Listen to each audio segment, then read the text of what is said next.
Hello guys, ako si Jess Flores Bishcrapet ang tropa sa Jerpax, tsaka si Sir Ian. Yan. Christian.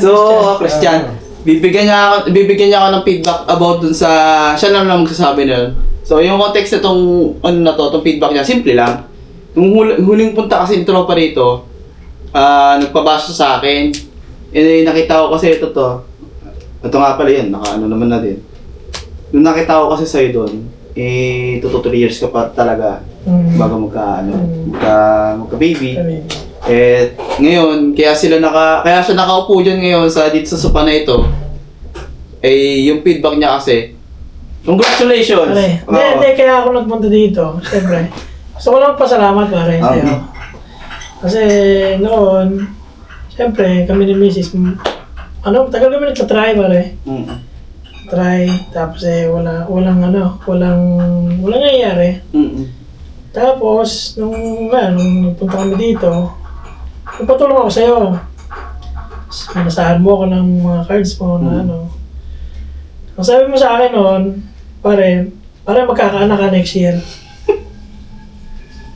Kasi last year ako nagpunta dito, di ba? Ngayon pare, nung dumating na yung 2025, nagkaroon ako ng baby, pare. Pero ngayon mo lang nalaman. Kasi ngayon lang ako nagpunta dito, di ba? Kasi nga nasa Pasig ako Kaya... Hindi, actually alam mo na. Alam mo na pare. Kasi kasi yun nga yung, diba, hayatos ka sa Kaya alam ko na hindi ka rin masyado nagpapanood kasi neto na yun. Oo, pare. At saka ewan ko kung anong meron itong binigay mo sa akin ng medalya na ito, pare. Talaga. Pala, medalya owner siya, guys. 2023 pa yata, hindi sa akin. Simula na, hindi ka na hinubad. Hindi na hinubad. Gusto ko lang pasalamat sa'yo, pare. Ako nagpunta dito, sinama ko to. Gusto ko lang pasalamat sa'yo dahil siguro kung hindi dahil sa'yo, baka wala pa rin akong baby ngayon. Kasi si Mrs. meron siyang meron siya pa rin nung, ang tawag dito. Yung sakit ng babae kaya dinubuntis. Pigos pare, meron siya. Yun nga, yung nabasa, kaya yung binasa kita ng binasahan nun. Puro 3 black cards yung lumabas nun. 3 black cards. So, ibig sabihin nun, sabi ko nga kanina, after 2 to 3 years ko pa magkaka-baby. Buti na lang naunahan ko na, miscarriage yun, pre. At saka pare 31 na siya. 30, wala din. Mahirap sabi ng mahirap na magkaroon ng mga susunod pang kung hindi ka ba makabuo ng isa, di ba?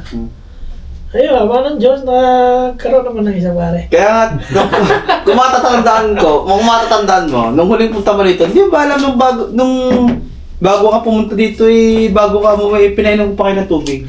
Kasi doon pa lang kasi nililinis na. Naramdaman ko na siyempre, gawa naman kayo. Eventually, gagawa kayo. So yung habang nasa katawan mo, hindi umalis yun. Yung nasa hilig, kasi ayun nga, nakita ko sa inyong dalawa hindi naman parang kasi hindi ko rin masisisi ibang tao na yung sa lifestyle ba, ganun, diba? Na siyempre laging puya, tapos may mga certain foods tayo na talagang maiwasan. Ako, guilty rin ako dun sa ganun. Mahirapan talaga tayo. Kaya nung sabi ko nung gusto mo rin kasi talaga. Nakita ko decided ka Hindi naman kita dinasan na magka-baby na nanguna yung idea ko. Sa'yo yun, sa pagiging mabuting husband mo yan. Future husband kumbaga. At sabi ko, itong taong to, deserve nito. Yung iba nga dyan, nagbubuntis bago kinikiti lang yung bata. Kasi hindi pa sila handa. Kasi tinatago nila yung relasyon nila. May gano'n May mga gano'n tao, wala nang redemption yung gano'n kasi buhay ng bata yung initin nila I'm sorry, pero gano'n talaga yun. Pero sa inyo, deserve nyo yun. Tsaka ito explain ko lang din family conflict kasi syempre may mga kagaya din ako na baka may Ito, explain ko lang sa inyo ang mga kagaya ko witchcraft dyan. Ang ginawa ko sa kanila, hindi yan yung parang transfusion na yung 100% transfusion. Kasi iba kasi ginawa ko yun. Ang ginawa ko sa inyo, kasi tropa naman kita anytime pwede kong i-hold yung spirit nyo. So, nung pag-uwi mong yun, kumuha ka ng konting percent ng spirit mo sa akin. Para pag nilagay ko yung sa ritual na yun, yung ibibigay ko sa inyong baby, nadadasal ko sa inyo talaga. Yung iba kasi, ganitong ginagawa ko, Jerby. Halimbawa, mag-asawa, lalapit sa akin. sa future nila, wala ako ni isang nakitang timeline. Kasi hindi lang, pag nagbabasa kasi ako ng future, ganitong ginagawa ko, Jeffy, o sa inyo. Pag nagbabasa ako ng future, hindi lang sa isang future lang. Lahat alam mo yung sa Marvel, yung multiverse, ganun lang ginagawa ko. Yung mga timeline binabasa kung saan kayo magkakaanak. Nakakita ako sa'yo, yun yung ginarap ko sa'yo. Medyo complex at mahirap yun, ako lang nakagawa nun. Merong ibang tao na nakita ko sa timelines nila, wala talaga silang anak. I'm sorry, we can't judge God. We can't judge kung sino man. Ganun yung nabigay niyang test eh. Ako naman, hihingi ako ng approval kay God. Baka siguro magawa ko ng paraan to. Kukuha ko ng isang soul from, yun nga, yung from the miscarriage. Di ba, may mga baby souls, di ba? Kukunin ko yun. Kung sino yung lalapit dun sa aking konting bait or i-rewash ko yung spirit dun, ibibigay ko dun sa dalawang mag-asawa na hindi magkaanak. So may baby sila. Sa kanila lalabas yun. Dugot laban nila yun, pero yung espiritu nun hindi sa kanila. Gets niya? Pero ayun. Kaya may mga ibang kliyente na parang iba yung, meron akong tinulungan na kliyente. Ganun din. Hindi nag-feedback sa akin ng maayos. Sa inyo, okay yun. Walang problema sa inyo. Completely healthy yung baby ninyo. Yung hindi nagbigay sa akin ng feedback nila, lumaki yung anak nila ng autistic. Kasi hindi na sa akin eh. Hindi na madalas hindi na-credit. Kumbaga yung soul kasi kailangan ma-reconnect sa akin. Kailangan madala nila rito ng maayos yung bata para may invert ko sa kanila. So eventually after 3 to 5 years, mako-convert yung ugali nun sa kanila. At yun, nagkaroon ng naging autistic talaga. Tsaka, para ito may open ko lang sa'yo. Ito naman, tungkol naman dito. Sige, Kasi diba, buntis na si Mrs. Pero kailangan maraming check-up, maraming income, maraming check-up yun eh. Totoo. Gastos pare. Totoo. Hindi ngayon, nagbibintura ako pare ng sasakyan ng motor, alam mo yun, di ba? Noong una parang pagpunta namin dito sa Cavite, doon ako ulit bumalik sa pagbibintura pare. Kasi syempre, yung mga ibang mga customer ko dati nawala. Tapos pare nag-iisip ako kung paano ko ulit magkakaroon ng magpapagawa sa akin. Hindi ko alam, nababasa yata nito utak ko. Siyempre. kung anong gusto kong mangyari. Siyempre. Pare, nung inisip ko nung gabi na yon, pare, hanggang ngayon, pare, hindi ako naubusan ng gawa. Di ba, kakatapos ko nga lang magpintura bago kami pumunta dito.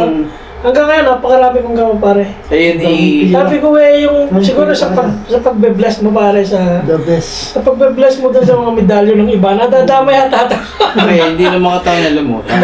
Ako lang talaga minsan nadadala ako ng aking ng trabaho, minsan sobrang pagod, tapos may mga makikita pa akong personal, kahit mga personal friends ko, kinatok ko na, pera sa'yo, tsaka dun sa isang kasama ko sa JM. Dalawa na yung feedback ko na hindi ko pa naano eh. Mga tropa ko talaga yun, nakagaya mo na nakilala ko sa certain streets. Yung mga tropa mo tayo sa trabaho eh, di ba? Ayun, ganun. Na still loyal pa rin sa akin, hindi na bago yung tingin nila sa akin, ganun. Pero may mga iba akong tropa na kinat na, kasi na sila eh, kumbaga unhinged na or medyo toxic na rin, tsaka meron silang mga bad negative sa bahay nila na hindi nila ma-apply. Siyempre, pay-tiller ako, hindi naman ako pwedeng iyon. Kinatok ko lahat yan. Kinatok sa kanila lahat yan. So, kayo naman, yung isang tropa ko na yun, ang problema din, yung baby nun, ako din may gawan.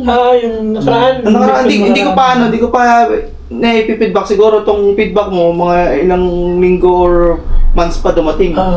Kasi may nauna pa sa'yo eh. So, ganun din yun. Baby din ako din tumulong dun. Seaman yun. Muna nagka-problema siya sa ingrown. Magayon. Ako lang napagpagaling yun, boss. 55K. Ang kada turok, hindi nagaling. May diabetes pa siya eh. Hindi ka nagagalit yun. Ako lang nakapagpagaling, tapos nakapagsiman siya. Hindi rin yun. Ayun, anyways. Salamat sa feedback mo, pa. Dito lang masayang-masaya na ako. Talagang tanggal lahat ng aking tampo. Hindi. Kwento ko yung mamaya kung bakit. So, ito na lang, si Sir Gervax. Nga pala, Noel Pring ko na matagal to kasi nagtatrabaho pa ako sa Talvista. Yun, so shoutout sa inyo, pulok niyo magpasahod. 2014. Sir Ian. Yun ko na dito. Salamat sa inyo. So yun, yung feedback nila. You want baby? Yun, dasalan natin yan. Pero kung gusto nyo na extra baby talaga, kung hindi na kaya ng powers ko, siguro sa poging area. Pabibigyan kayo. Ayun, thank you po. Thank you. advice I'm done.